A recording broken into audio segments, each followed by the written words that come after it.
Assalamualaikum warahmatullahi wabarakatuh. Selamat pagi semuanya.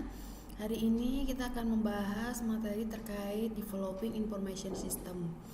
Nah, developing information system pastinya pertama itu selalu diawali dengan bagaimana kita menganalisis kebutuhan customer kita atau kebutuhan dari pengguna dari sistem tersebut, di mana tentunya ada yang disebut dengan spesifikasi kebutuhan sistem.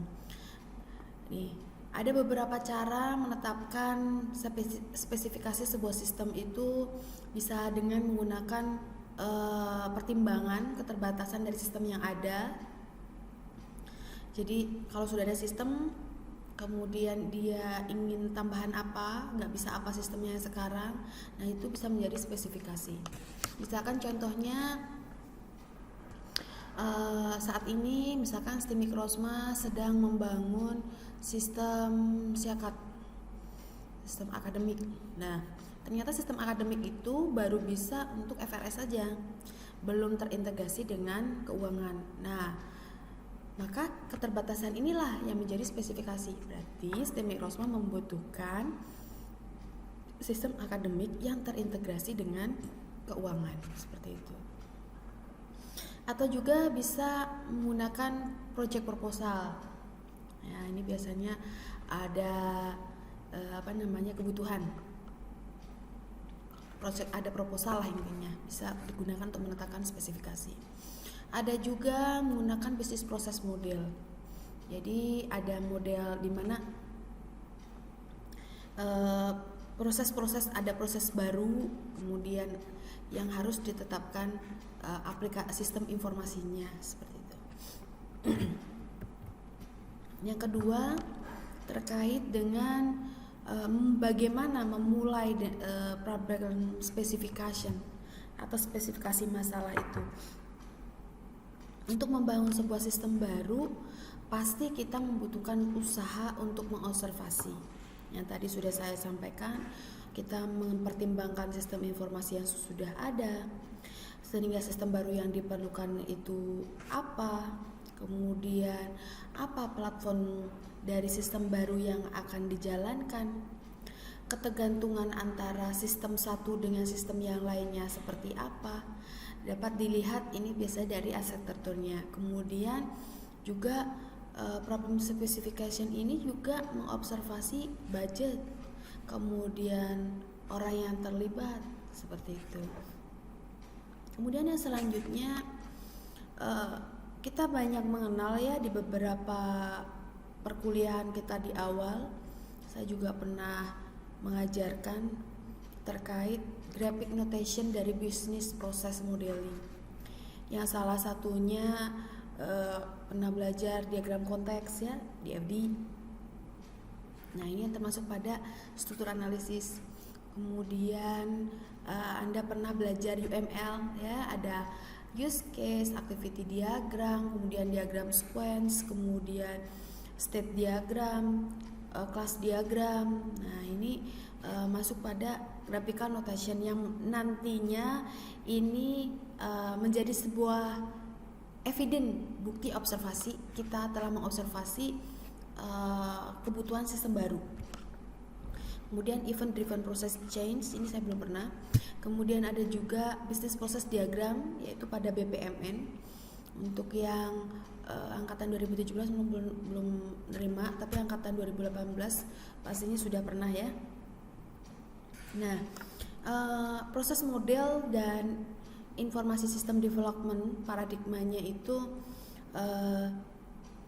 biasanya diasumsikan bahwa spesifikasi masalah operasional itu telah ada ya, kemudian dikembangkan sebuah sistem informasi ya. Ada banyak cara untuk menghubungkan pengembangan tersebut. Yang biasanya caranya ini disebut dengan software process model ya. Software process model, nanti Anda akan mengenal ya software process model itu seperti apa, yaitu sebuah proses tahapan dari awal bagaimana membangun sistem sampai implementasi sampai maintenance seperti itu. Nah, software model ini bisa jadi berbeda-beda. Makanya nanti akan Anda mengenal banyak model ya, model software proses itu. Jadi kalau ditanya seperti SDLC, kemudian Agile itu apakah metode? Salah, itu adalah software model proses. Kalau Anda sering membaca di perpustakaan, ada menggunakan metode SDLC, menggunakan metode prototyping, itu salah. Prototyping, kemudian RUP, Agile itu bukan metode, tapi dia adalah model proses pengembangan perangkat lunak. Nah, ini